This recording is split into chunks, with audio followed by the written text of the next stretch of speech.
على نبينا محمد وعلى آله وصحبه أجمعين اما بعد. آج چوتھے سپارے کی تلاوت آپ کے سامنے کی گئی سورہ آل عمران، اور اس سپارے کی ایک آیت ہے کہ یا ایھا الذین آمنوا اتقوا اللہ حق تقاتہ. اس آیت کا نمبر ہے 102. اللہ تعالیٰ فرماتے ہیں کہ اے ایمان والو، اتقوا اللہ، اللہ سے ڈرو، حق تقاتہ، جیسے اللہ سے ڈرنے کا حق ہے.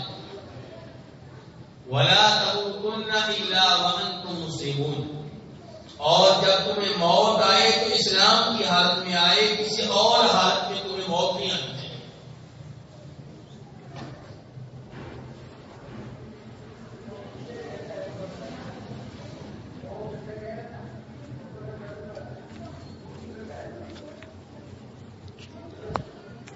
تمہیں موت آئے تو اسلام کی حالت میں آئے، کسی اور حالت میں موت نہیں آنی چاہیے.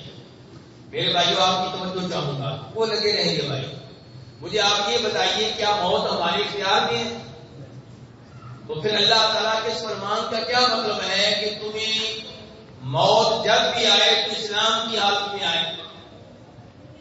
مراد یہ ہے کہ موت کے آنے کا تمہیں کچھ پتہ نہیں ہے، اس لیے ہر وقت موت کے لیے تیار رہو، ہر وقت اسلام پہ رہو، توحید پہ رہو، اللہ کی فرما برداری پہ رہو. یہ آیت ان آیات میں سے ایک ہے جو نبی علیہ السلام اپنے خطبے میں پڑھا کرتے تھے. وہ خطبہ نکاح کا ہوتا یا کسی دوسرے موقع پہ آپ خطبہ ارشاد فرماتے تو آپ 3 آیتیں پڑھتے تھے. ان میں سے ایک آیت یہ تھی جس میں اللہ تعالیٰ کہہ رہے ہیں اے ایمان والو، اللہ سے ڈرو جیسے اللہ سے ڈرنے کا حق ہے. جناب عبداللہ بن مسعود رضی اللہ تعالی عنہ، کس صحابی کے نام لیا میرے بیٹا؟ کس صحابی کے نام لیا ہے؟ عبداللہ بن مسعود رضی اللہ تعالی. وہ اس آیت کی تفسیر میں کہتے ہیں کہ اللہ سے ڈرو جیسے ڈرنے کا حق ہے. اس کا کیا مطلب ہے؟ کہتے ہیں اس کا مطلب یہ ہے کہ ان یطاع اللہ فلا یعصى، ہر وقت اللہ کی اطاعت کی جائے، اللہ کی بات مانی جائے، کبھی بھی اللہ کی نافرمانی کا ارتکاب نہ کیا جائے. نمبر 2، ان یذکر اللہ فلا ینسى، ہمیشہ اللہ تعالیٰ کو یاد کیا جائے، اللہ کا ذکر کیا جائے، کبھی بھی انسان اپنے رب سے غافل نہ ہو، اپنے رب کو نہ بھولے. وَأَن يُشْكَرَ فَلَا يُكْفَرَ، اور ہمیشہ انسان اپنے رب کا شکر ادا کرتا رہے، کبھی بھی رب کی ناشکری نہ کرے. یہ 3 چیزیں بتائی ہیں. کس صحابی نے؟ عبداللہ بن مسعود رضی اللہ تعالی عنہ نے. کس چیز کی وضاحت میں، کس چیز کی تفسیر میں؟ کہ اللہ سے ڈرو جیسے اللہ سے ڈرنے کا حق ہے. جو ان 3 چیزوں کا خیال کرتا ہے وہ واقعی اللہ سے ایسے ڈر رہا ہے جیسے اللہ سے ڈرنا چاہیے. تو یہ ایت ہم سے تقاضا کرتی ہے کہ انسان ہر وقت اپنے رب سے ڈرتا رہے. جب آپ کسی پہ ظلم کر رہے ہو تو اپنے رب سے ڈر دیں. جب آپ بہنوں کی وراثت پہ قبضہ کر رہے ہو اللہ سے ڈر دیں. جب آپ اپنے گاہ کے ساتھ 2 نمبری کر رہے ہو اللہ سے ڈر دیں. اس کے بعد اللہ رب العزت سے فرماتے ہیں کہ یا ایھا الذین آمنوا لا تتخذوا بطانة من دونکم لا یألونکم خبالا ودوا ما عنتم قد بدت البغضاء من افواہہم وما تخفی صدورہم اکبر. کہ اے ایمان والو، اللہ تعالیٰ کس کو مخاطب کرتے ہیں؟ ایسے الفاظ سن کے اللہ کا شکر ادا کیا کریں کہ ایمان کی وجہ سے میں اور آپ اللہ رب العزت کے مخاطب بن گئے. اللہ مجھے اور آپ کو مخاطب کر رہا ہے، مجھ سے اور آپ سے گفتگو کر رہا ہے. اللہ تعالیٰ کہہ رہے ہیں اے ایمان والو، تم اپنے علاوہ کسی اور کو دلی دوست نہ بناؤ، رازدان نہ بناؤ. اپنے علاوہ کسی اور کو کیا مطلب؟ یعنی کہ مسلمانوں کے علاوہ کسی اور کو اپنا دلی دوست نہیں بنانا، کسی اور کو اپنا رازدان نہیں بنانا. اس ایت سے علماء کرام نے یہ مسئلہ اخذ کیا ہے کہ غیر مسلم کو مسلمان ملک میں کوئی بڑا عہدہ نہیں ملنا چاہیے، کیونکہ جب آپ اسے بڑا عہدہ دیں گے تو مسلمانوں کے راز اس کے پاس چلے جائیں گے. اور ہم دیکھتے ہیں کہ مسلمان ممالک میں آج کل غیر مسلم بڑے بڑے عہدوں پہ فائز ہیں، اور اس معاملے میں دین کی طرف نہیں دیکھا جاتا، بس یہ دیکھا جاتا ہے کہ ہمارے ملک کا ہے. تو اللہ تعالیٰ کہہ رہے ہیں ایسا نہیں کرنا. ابو موسیٰ اشعری رضی اللہ تعالی عنہ نے جناب عمر فاروق سے کہا جبکہ وہ خلیفہ تھے. خلیفہ کون تھے؟ عمر فاروق رضی اللہ تعالی عنہ. ان سے کہا کہ ایک بڑا اچھا کاتب ہے، بہت اچھا لکھتا ہے، بہترین قسم کا سیکرٹری ہے، لیکن ہے عیسائی، تو میں نے اسے اپنے پاس رکھا ہوا ہے.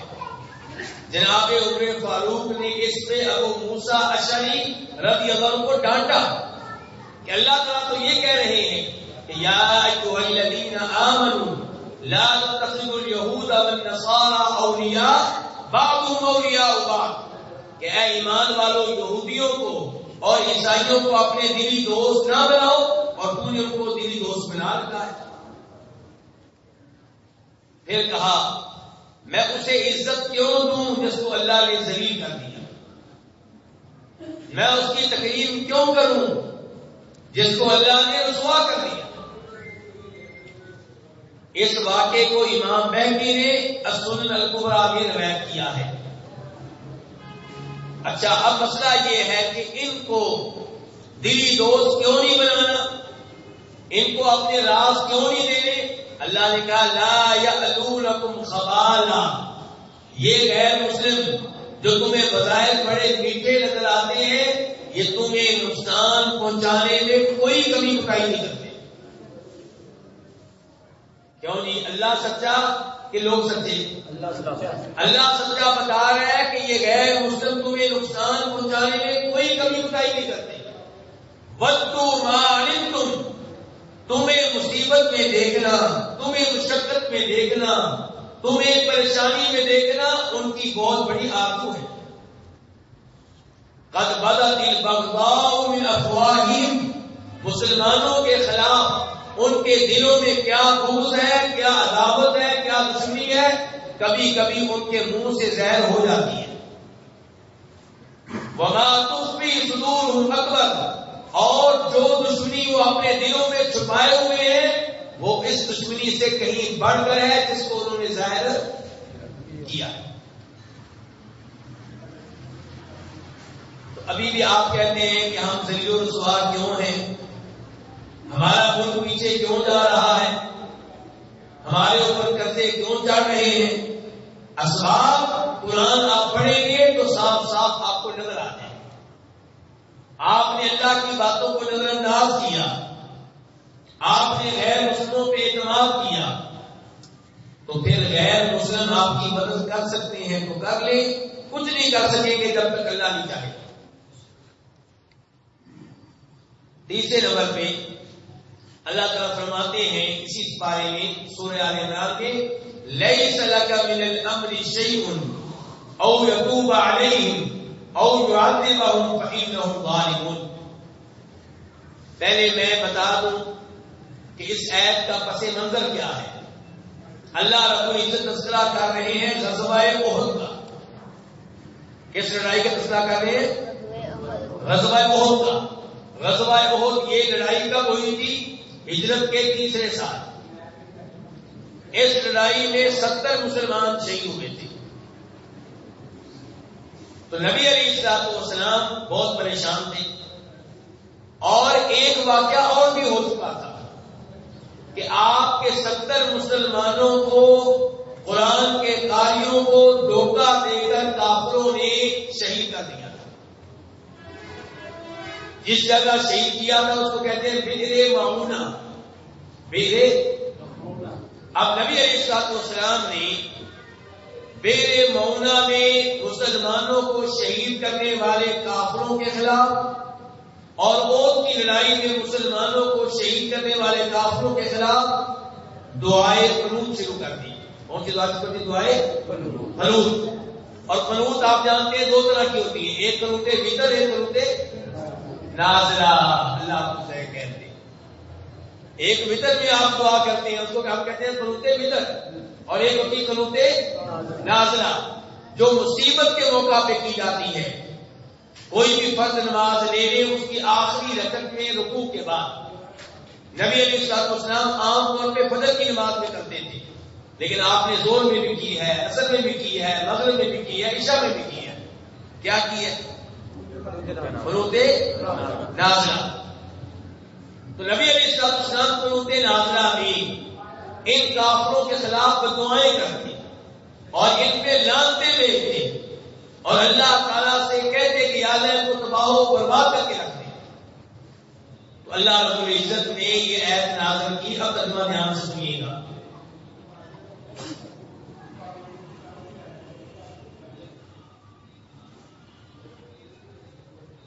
بیٹھا دھیان سے بات کرنے دیں. اب ترجمہ دھیان سے سنیے گا. لیس لک من الامر شیء. اللہ تعالیٰ نبی علیہ السلام کو مخاطب کر رہے ہیں کہ اس معاملے میں آپ کے ہاتھ میں کچھ بھی نہیں ہے. آپ کا اس معاملے میں کوئی اختیار نہیں ہے. اختیار اللہ کے پاس ہے. اللہ چاہے گا تو ان ظالموں کو عذاب دے گا اور چاہے گا تو ان کو توبہ کی توفیق دے دے گا. مرضی کس کی چلے گی؟ اللہ نے کہا میری مرضی چلے گی. نبی علیہ السلام کو ان کے خلاف دعا کرنے سے منع کر دیا گیا، روک دیا گیا. اور پھر تاریخ نے دیکھا کہ وہ لوگ جن کے خلاف آپ دعائیں کر رہے تھے وہ مسلمان ہو گئے. وہ کیا ہو گئے؟ اور یہیں سے ایک مسئلہ نوٹ کریں. کسی کافر کا نام لے کر، آج بھی کسی کافر کا نام لے کر اس پہ لعنت بھیجنے کی اجازت نہیں ہے. آپ تو مسلمانوں کو لعنتی کہتے رہتے ہیں نا، لیکن علماء کرام کے یہاں مسئلہ کیا ہے کہ نام لے کر عام بات کر سکتے ہیں کہ جنہوں نے مسلمانوں پہ ظلم کیا وہ اللہ ان پہ لعنتیں بھیجے، لیکن نام لے کر زندہ کافر کے خلاف آپ اس پہ لعنت نہیں بھیج سکتے. کیوں؟ ہو سکتا ہے مسلمان ہو سکتا ہے اللہ آپ کو ہدایت دے دے، ہو سکتا ہے اللہ آپ کو توبہ کی توفیق دے دے. اب دیکھیے کہ نبی علیہ السلام جن کے خلاف بدعائیں کرتے رہے، جن پہ لعنتیں بھیجتے رہے، انہوں نے اسلام قبول کر لیا. بعد میں تو پتا چلا کہ نبی علیہ السلام عالم الغیب نہیں تھے. حالانکہ غیب کی بہت سی باتیں آپ جانتے تھے اور غیب کی بہت سی باتیں آپ نے مجھے بھی بتائیں، آپ کو بھی بتائیں. کیوں جی؟ فرشتے کبھی دیکھے آپ نے؟ لیکن آپ کا کیا ایمان ہے فرشتے ہیں کہ نہیں ہیں؟ تو یہ غیبی بات معلوم ہوگی نا آپ کو، مجھے بھی معلوم ہوگی. قبر میں عذاب ہوتا ہے، یہ غیبی بات آپ کو بھی معلوم ہوگی، مجھے بھی معلوم ہوگی. جنت ہے، جہنم ہے، ہم نے دیکھی نہیں ہے، لیکن یہ غیبی بات ہمیں معلوم ہو گئی. تو چند غیبی باتیں جان لینے سے کوئی عالم غیب نہیں بن جاتا. اور نبی علیہ السلام سب سے زیادہ غیبی باتیں جانتے تھے. عالم غیب کو ہے تو سب کچھ جانتا ہے. نبی علیہ السلام بہت سی غیبی باتیں جانتے تھے اور بہت سی نہیں جانتے. چوتھے نمبر پہ آیت نمبر 144 کس سورت کی برات؟ سورت کون سی جا رہی ہے؟ سورہ آل عمران. ماشاءاللہ یاد رہے آپ. وما محمد الا رسول قد خلت من قبله الرسل افإن مات او قتل انقلبتم على اعقابكم ومن ينقلب على عقبيه فلن يضر الله شيئا وسيجزي الله الشاكرين. اللہ رب العزت ارشاد فرما رہے ہیں محمد صلی اللہ علیہ وسلم صرف اور صرف اللہ کے ایک رسول ہیں. رسول ہونا تو چھوٹی بات نہیں ہے، بہت بڑا اعزاز ہے، لیکن رسول ہے، رب نہیں ہے۔ رسول ہے عبادت کے لائق، رسول ہے مشکل کشاد حاجت روا غوث اعظم نہیں ہے۔ فرمایا وما محمد الا رسول، کہ محمد صلی اللہ علیہ وسلم صرف اور صرف ایک رسول ہے۔ آقا ان ماتا، بس اگر آپ فوت ہو جائیں، ماتا موت کا لفظ کس نے بولا ہے؟ اللہ نے۔ بس اگر آپ فوت ہو جائیں او قتل، یا آپ کو قتل کر دیا جائے، انقلبتم علی اعقابکم، کیا تم دین چھوڑ دو گے، مرتد ہو جاؤ گے؟ ومن ينقلب علی عقبیہ، اور جو آپ کے فوت ہونے کی وجہ سے دین کو چھوڑ دے، فلن یضر اللہ شیئا، وہ اپنا نقصان کرے گا، اللہ کا کچھ نہیں بگاڑ سکے گا۔ وسيجزي الله الشاکرین، اللہ بہترین جزا دے گا ان کو جو اللہ رب العزت کا شکر ادا کرتے ہیں۔ میرے بھائیوں، امام بخاری روایت کرتے ہیں ابو سلمہ بن عبد الرحمن بن عوف سے، اور وہ روایت کرتے ہیں سیدہ عائشہ رضی اللہ عنہا سے، اور جناب عبداللہ بن عباس رضی اللہ تعالیٰ عنہما سے، کہ جب نبی علیہ السلام فوت ہوئے تو یہ خبر پہنچی ابو بکر صدیق رضی اللہ عنہ کے پاس، اور وہ مدینہ سے باہر ایک جگہ تھی سن، وہاں پہ موجود تھے، وہاں پہ ان کی ایک رہائش تھی۔ ان کو اطلاع ملی، اپنے گھوڑے پہ تشریف لائے، گھوڑے سے نیچے اترے اور سیدھے سیدہ عائشہ کے حجرے میں گئے۔ نبی علیہ السلام کا جسم اطہر وہاں پہ موجود تھا، اور اس پہ یمنی دھاری دار چادر ڈال دی گئی تھی۔ ابو بکر تشریف لے گئے، آپ کے چہرے انور سے چادر ہٹائی اور آپ کو بوسہ دیا، اور پھر کہا بِأَبِي أَنْتَ یا رسول اللہ، میرے والد آپ پہ قربان ہوں گے اللہ کے رسول، لا یجمع اللہ علیک بین موتتین، اللہ آپ کو دو مرتبہ فوت نہیں کرے گا، جو موت، جو فوتگی اللہ نے آپ کے لیے لکھ دی تھی وہ آ چکی ہے۔ یعنی کہ اگر لوگوں کی بات سنیں، لوگ کہتے ہیں ابھی آپ فوت نہیں ہوئے، بعد میں فوت ہوں گے، اس کا مطلب ہے کہ موت دو مرتبہ آئے گی۔ کہا نہیں، جو موت آنی تھی وہ آ چکی، اور یہ موت کا لفظ کون بول رہا ہے؟ ابو بکر صدیق رضی اللہ عنہ بول رہے ہیں، جن سے بڑھ کر اللہ کے رسول سے محبت کرنے والا کوئی نہیں۔ اصل میں ہم نے اپنے ملک میں بیٹھ کے طے کر لیا کہ فوت ہو جانا شاید توہین ہے، فوت ہو جانا شاید گستاخی ہے، اس لیے جو کہتے اللہ کے رسول فوت ہو گئے لوگ پریشان ہو جاتے ہیں، جبکہ یہ قرآن کا عقیدہ ہے، یہ اللہ کا عقیدہ ہے، یہ صحابہ کرام کا عقیدہ ہے، یہ خود اللہ کے رسول کا عقیدہ ہے صلی اللہ علیہ وسلم۔ فوت ہو کر آپ کی توہین نہیں ہوئی، فوت ہو کر آپ اللہ کے مزید قریب ہو گئے، دنیا کی پریشانیوں سے آپ کی جان چھوٹ گئی۔ تو بہرحال ابو بکر صدیق رضی اللہ عنہ نے یہ الفاظ کہے، اس کے بعد باہر نکلے، مسجد میں آئے، جناب عمر فاروق کہہ رہے تھے کہ جو یہ کہے گا اللہ کے رسول فوت ہو گئے میں اس کی گردن اتار دوں گا، آپ فوت نہیں ہوئے۔ یہ کون کہہ رہے ہیں؟ عمر فاروق، بڑوں بڑوں کو بھی غلطی لگ جاتی۔ ابو بکر نے کہا عمر بیٹھ جاؤ، کہا نہیں بیٹھوں گا، کہا عمر بیٹھ جائے، کہا نہیں بیٹھوں گا۔ عمر پریشان ہے بہت زیادہ۔ جناب ابو بکر نے ان سے الجھنا مناسب نہیں سمجھا، خاموشی سے ممبر پہ چڑھ گئے، ممبر پہ چڑھ کے تاریخی خطبہ ارشاد فرمایا۔ لیڈر اس کو نہیں کہتے جو ووٹ لینے کے لیے وہ باتیں کرے جو پبلک چاہتی ہیں، لیڈر اس کو کہتے ہیں جو درست بات کرے، اپنی قوم کو درست راستے پہ لگائے، لیڈر اس کو کہتے ہیں۔ ابو بکر صدیق ممبر پہ چڑھے، خطبہ ارشاد فرمایا، کہا من کان یعبد منکم محمدا فإن محمدا قد مات ومن کان یعبد اللہ فإن اللہ حی لا یموت، کہ لوگوں تم میں سے جو عبادت کیا کرتا تھا کس کی؟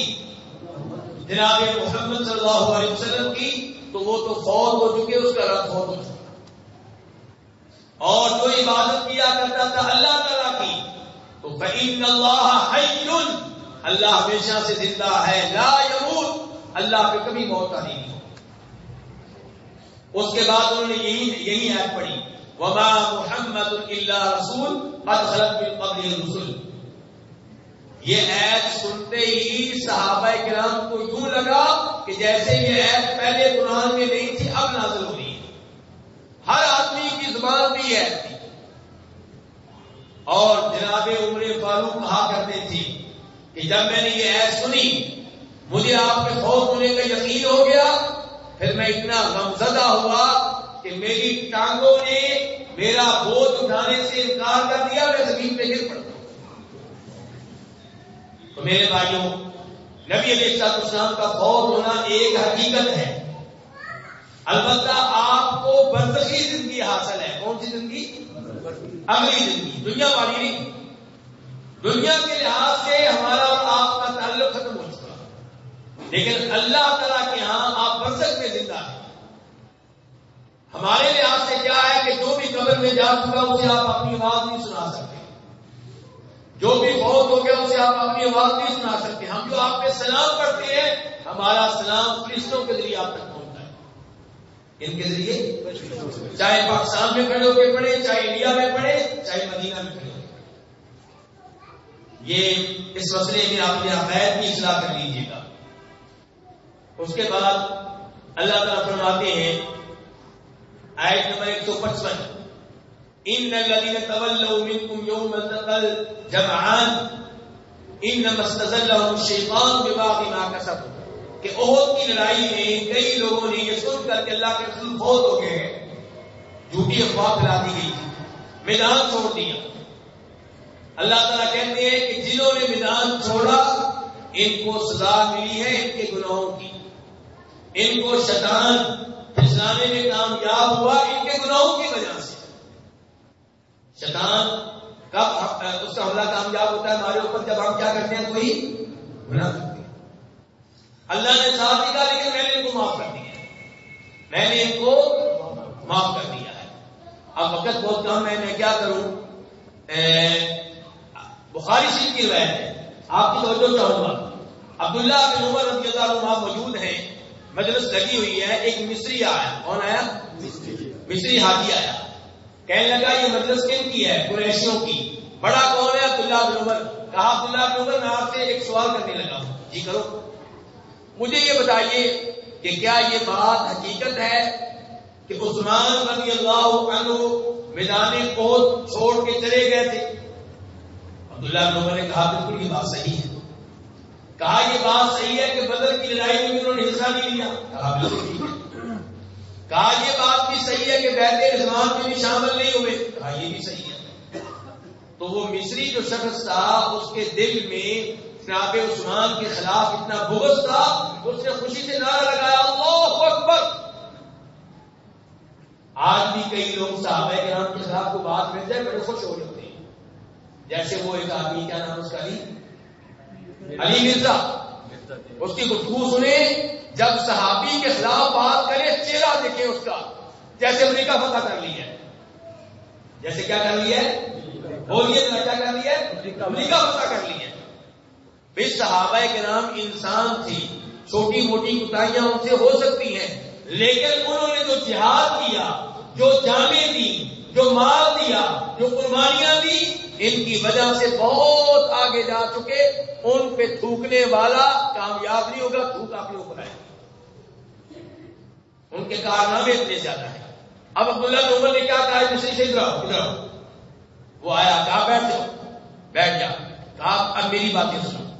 پہلے تھا تصویر کا ایک رخ، تصویر کا، اور ہمارا یہی مسئلہ ہے، تصویر کا ایک رخ ہمیں دکھایا جاتا ہے اور ہم اسی پہ رہتے، تصویر کا دوسرا رخ ہمیں معلوم نہیں ہوتا۔ عبداللہ بن عمر نے ہم سے تصویر کا دوسرا رخ دکھایا۔ بدر کی لڑائی میں عثمان کیوں موجود نہیں تھے؟ کیونکہ ان کی وائف نبی علیہ السلام کی بیٹی بیمار تھی، اور اللہ کے رسول نے کہا عثمان تم میری بیٹی کی خدمت کرو، تمہیں ایسی عزت و ثواب ملے گا گویا کہ تم نے بدر کی لڑائی میں حصہ لیا ہے، اور مال غنیمت میں سے بھی تمہارا حصہ تمہیں ملے گا۔ اعزاز ہے غائب ہونا جناب عثمان کے لیے کہ مذمت ہے؟ اعزاز ہے۔ اللہ کے نبی کی بیٹی کی خدمت کر رہے ہیں صلی اللہ علیہ وسلم۔ نمبر 2، احد کی لڑائی میں اللہ کے نبی کے فوت ہونے کی خبر سن کر میدان چھوڑ گیا، یہ بات صحیح ہے، لیکن پریشان تھی۔ اللہ نے کیا کہا؟ وَلَقَدْ عَفَا اللَّهُ عَنْهُمْ، میں نے ان کو معاف کر دیا ہے۔ جب اللہ نے معاف کر دیا تم کون ہوتے ہو پھر یہ نکالنے والے؟ اور جہاں تک تعلق ہے بیعت رضوان کا، تو بیعت رضوان کی حقیقت تم نہیں جانتے۔ نبی علیہ السلام صحابہ کرام عمرہ کرنے کے لیے گئے، مکہ والوں نے مکہ والے کا مکہ میں داخل نہیں ہونے دیں گے، حدیبیہ میں روک ہے۔ اب ایک آدمی کو بطور سفیر مکہ میں بھیجنے کی ضرورت تھی، عثمان سے بہتر کوئی آدمی نہیں ملا اس کام کے لیے، ان کو بھیجا گیا۔ افواہ پھیل گئی کہ مکہ والوں نے جناب عثمان کو شہید کر دیا ہے۔ آپ نے کہا میں لڑنے کے لیے نہیں آیا تھا، تم بھی لڑنے کے لیے میرے صحابیوں نہیں آئے تھے، تم لڑائی کے لیے تیار نہیں تھے، لیکن میں اب اپنے عثمان کا بدلہ لیے بغیر واپس نہیں جاؤں گا۔ کون ہے جو میرے ہاتھ پہ بیعت کرے کہ ہم عثمان کا بدلہ لیے بغیر واپس نہیں جائیں گے؟ صحابہ کرام نے سب کے سب نے آپ کے ہاتھوں پہ بیعت کی سوائے جناب عثمان کی۔ وہ بیعت کیسے کرتے؟ وہ کہاں تھے؟ وہ تو مکہ میں تھے، لیکن ان کا اعزاز یہ ہے، کن کا اعزاز؟ جناب عثمان کا، کہ اللہ کے رسول نے اپنے دائیں ہاتھ کو بائیں ہاتھ میں رکھ کے کہا لو یہ میں عثمان کی طرف سے بیعت کر رہا ہوں۔ یہ ہے تصویر کا دوسرا رنگ۔ تو کہا اب یہ 3 باتیں میری طرف سے لے جاؤ اور نعرے لگاؤ، جاؤ نعرے لگاؤ۔ تو آج کے سپارے میں بڑی اہم باتیں ہیں۔ اب وقت آج تو صرف 4-5 باتیں ہو چکی ہیں، 5 رہ گئی ہیں، لیکن میں میرے خیال میں اسی پہ اتفاق کرتا ہوں، میں آپ لوگوں پہ زیادہ بوجھ نہیں ڈالنا چاہتا۔ لگاؤں؟ ہاں جی، اللہ آپ کو ذرا خیر دے، بڑے سخی نکلے ہیں جی آپ، ماشاء اللہ۔ اللہ آپ کے وقت میں برکتیں ڈالے، اللہ کرے آپ کا یہ وقت دینا آپ کے جنت میں جانے کا سبب اور ذریعہ بن جائے۔ تو آج کی آیات میں سے آیت نمبر 6 تذکرہ اب بھی ہو رہا ہے احد کا۔ اس بارے میں تذکرہ کافی سارا کس کا؟ غزوہ احد کی لڑائی ختم ہوئی تو میں بتا چکا ہوں کتنے صحابہ کرام شہید ہوئے تھے، بچے جواب دیں گے۔ 70 صحابہ کرام شہید تھے اور کئی زخمی تھے۔ اب آپ بتائیے کہ مدینہ میں ماحول کیسا ہوگا؟ جس گھر میں ایک آدمی شہید ہو گیا اس کی بیوی کا کیا حال ہوگا، بچوں کا کیا حال ہوگا؟ لیکن نبی علیہ السلام نے مدینہ پہنچنے کے بعد اعلان کر دیا کہ اب ہم نے کافروں کا تعاقب کرنا ہے، ان کے پیچھے جانا ہے، اور میرے ساتھ صرف وہی لوگ نکلے جو پہلے احد کی لڑائی میں حصہ لے چکے۔ تو اور کمانڈر تھا تو کیا کہتا؟ وہ نہ نکلے بچارے تھا، اور نکلے۔ آپ نے کہا نہیں، میرے ساتھ اب وہی نکلے جو پہلے احد کی لڑائی میں حصہ لے چکے۔ 70 لوگ نکلے، ان میں ابو بکر بھی تھے رضی اللہ عنہ، زبیر بن عوام بھی تھے۔ اب آگے سے اطلاع آئی مکہ والوں کی طرف سے کہ ہم دوبارہ مدینہ پہ حملہ کرنا چاہتے ہیں، ہم تو مدینہ والوں کو نیست و نابود کیے بغیر واپس جا رہے تھے، غلطی کی ہم واپس آ رہے ہیں۔ انہوں نے یہ اطلاع اس لیے بھیجی تاکہ مسلمان ڈر جائیں، مسلمان ہمارا تعاقب نہ کریں۔ اللہ تعالیٰ نے اسی کا تذکرہ کیا ہے، الذین قال لهم الناس، لوگوں نے آپ کو اطلاع دی کہ ان الناس قد جمعوا لكم، اہل مکہ نے بہت بڑا لشکر تمہارے لیے جمع کر لیا ہے، فاخشوهم، ان سے ڈر جاؤ، ان سے ڈر جاؤ، ان کے پیچھے نہ جاؤ، فزادهم ایمانا، لیکن یہ باتیں سن کر مسلمان بزدل نہیں بنے، بلکہ ان کے جوش میں اضافہ ہو گیا، ان کے ایمان میں اضافہ ہو گیا۔ وقالوا، اور کہنے لگے حسبنا اللہ، ہمارے لیے اکیلا اللہ ہی کافی ہے، ونعم الوکیل، اور وہی کام بنانے والا ہے، کتنا اچھا وہ کارساز ہے۔ امام بخاری کہتے ہیں، میری بات دھیان سے سنیے گا، امام بخاری رحمہ اللہ کہتے ہیں کہ حسبنا اللہ و نعم الوکیل یہ وظیفہ 2 نبیوں نے پڑھا ہے.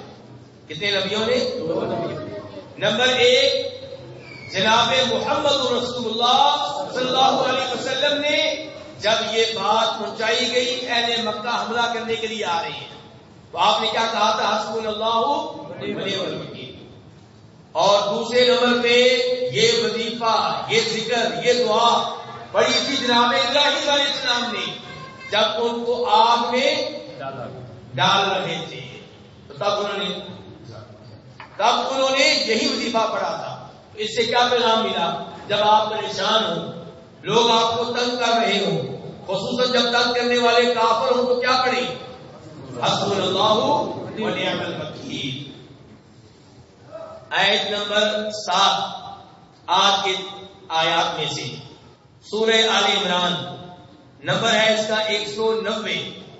ان فی خلق السماوات والارض واختلاف اللیل والنہار لآیات لأولی الالباب.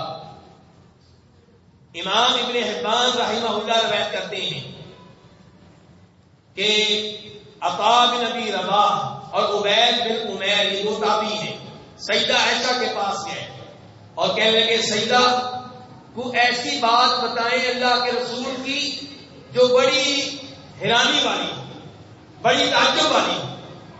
سیدہ عائشہ خاموش نہیں، پھر کہا کہ ایک رات نبی علیہ الصلوۃ والسلام مجھ سے کہنے لگے عائشہ آج مجھے اجازت دو اتعبد اللیلۃ لربی، آج میں اپنے رب کی بڑی عبادت کرنا چاہتا ہوں. کبھی جوش آیا ہمیں بھی ایسا؟ اپنی بیگم سے کہہ رہے ہیں کہ حالانکہ بیگم کا نمبر کتنے دنوں کے بعد آتا تھا؟ 9 دنوں کے بعد، کیونکہ آپ کی بیویاں زیادہ تھی، ہر بیوی کا نمبر آتا ہے 9 دنوں کے بعد. اور آپ کہہ رہے ہیں ایسا مجھے آج رخصت دو، اجازت دو، میں اپنے رب کی بڑی عبادت کرنا چاہتا ہوں. سیدہ عائشہ کہتی میں نے کہا اللہ کے رسول دل تو یہ چاہتا ہے کہ میں آپ کے قریب رہوں، لیکن دوسری جانب میری خوشی اس میں ہے جس میں آپ کی خوشی ہے. اگر آپ اپنے رب سے مناجات کرنا چاہتے ہیں، اس کی عبادت کرنا چاہتے ہیں، اس میں خوش ہیں تو میں بھی خوش ہوں، ٹھیک ہے آپ کیجیے.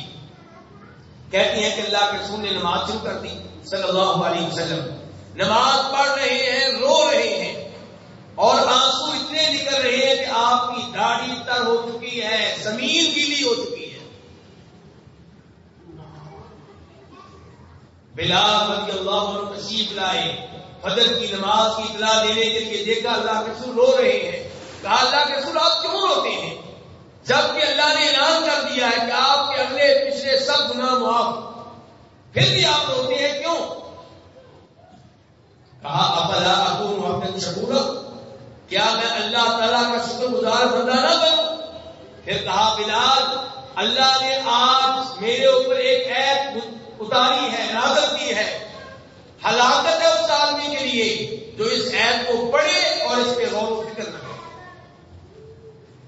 کیوں اس ایت پہ کبھی آپ نے غور و فکر کی ہے؟ ترجمہ ہی نہیں آتا. ترجمہ کب سیکھیں گے، غور و فکر کب کریں گے؟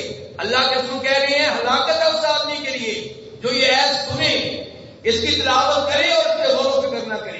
ایت کیا ہے کہ ان فی خلق السماوات والارض واختلاف اللیل والنہار، آسمان و زمین کی تخلیق میں، رات اور دن کے آنے جانے میں عقل مند لوگوں کے لیے نشانیاں ہیں. یہ سسٹم کون چلا رہا ہے؟ کتنی بڑی ذات ہے جس نے نظام قائم کر رکھا ہے جو کبھی فیل نہیں ہوتا. اگر اللہ تعالیٰ کی قدرت نہ ہو تو یہ نظام ختم ہو جائے، یہ سسٹم تباہ و برباد ہو جائے. لیکن ایسا نہیں ہے، یہ اللہ کی قدرت کی، اس کی وحدانیت کی بہت بڑی نشانی ہے. آج کے آیات میں سے سورہ نساء بھی آج شروع ہو جائے گی اور اس میں ایک آیت یہ ہے کہ وَآتُوا النِّسَاءَ صَدُقَاتِهِنَّ نِحْلًا، جب شادی کرو تو بیوی کا حق مہر اسے خوشی خوشی دے دو. ہم جہیز چاہیے، حق مہر کی باری آتی ہے 32 روپے، حق مہر کی باری آتی ہے کتنا جی؟ اور چاہیے کیا؟ گاڑی بھی چاہیے، پلاٹ بھی چاہیے، واشنگ مشین بھی چاہیے، کچن بھی پورا چاہیے. اور کچھ شرم کرے تو حیا کرے، لڑکی والوں سے لے لے، کیا وہ کماتی ہے؟ یہ تو آپ کی ذمہ داری ہے. جہیز لینے کی باری آتی ہے، شیر بن جاتے ہیں. حق مہر کی باری آتی ہے تو وہ نکاح پڑھانے والے کے سامنے جھگڑ رہی ہوتی ہیں. اب لڑکی والے چاہتے ہیں کہ حق میں اچھا رکھا جائے تاکہ لڑکی کا مستقبل محفوظ ہو جائے، لیکن نہیں، آپ جناب بدتمیز ہیں. تو اللہ تعالیٰ کہہ رہے ہیں کہ اپنی بیویوں کا حق محل خوشی خوشی سے انہیں ادا کر دو. ہاں اگر وہ خوشی سے تمہیں حق محل پورے کا پورا معاف کر دیں یا کچھ حصہ معاف کر دیں تو کوئی حرج نہیں. اس کے بعد اللہ تعالیٰ کہتے ہیں آیت نمبر 7 میں، سورہ نساء کی آیت نمبر 7، للرجال نصیب مما ترک الوالدان والاقربون وللنساء نصیب مما ترک الوالدان والاقربون، کہ وراثت میں جیسے مردوں کا حق ہے ایسے عورتوں کا بھی حق ہے، اور بہنوں کو ان کی وراثت دیجیے. اللہ تعالیٰ کہہ رہے ہیں جیسے مردوں کا وراثت میں حق ہے ایسے ہی، اگرچہ مقدار میں فرق ہے لیکن حق عورتوں کا موجود ہے، وہ دینا ہے. لیکن یہاں پہ کیا کہتے ہیں، بہنیں معاف کر دیتی ہیں. بہنوں سے کہا جاتا ہے معاف کر دیں، وہ بہنوں سے کیوں نہیں کہتے؟ کیوں جی؟ اپنے بھائی سے کیوں نہیں کہتے آپ کو وراثت نہ لیں معاف کر دیں؟ بہنوں سے کیوں کہتے ہیں؟ تو یہ رویہ ہمارا مناسب نہیں ہے. آخری ہے یہ آیت نمبر 17 ہے، انما التوبة على الله للذين يعملون السوء بجهالة ثم يتوبون من قريب. اللہ تعالیٰ کہتے ہیں کہ میں ان کی توبہ قبول کرتا ہوں جو نادانی میں گناہ کر بیٹھتے ہیں لیکن پھر جلدی سے توبہ کر لیتے ہیں. اللہ تعالیٰ کہتے ہیں میں ان کی توبہ قبول کر لیتا ہوں، لیکن میں ان کی توبہ قبول نہیں کرتا جو گناہ کرتے رہتے ہیں اور جب موت کا فرشتہ نظر آتا ہے پھر کہتے ہیں کہ یا اللہ معاف کر. فرمایا اب توبہ قبول نہیں ہوگی. اللہ رب العزت سے دعا ہے اللہ تعالیٰ ہمیں موت دے تو اس حال میں دے کہ ہم اس سے پہلے سچی توبہ کر چکے. اللہ تعالیٰ ہمیں توحید اسلام اور ایمان پہ موت دے.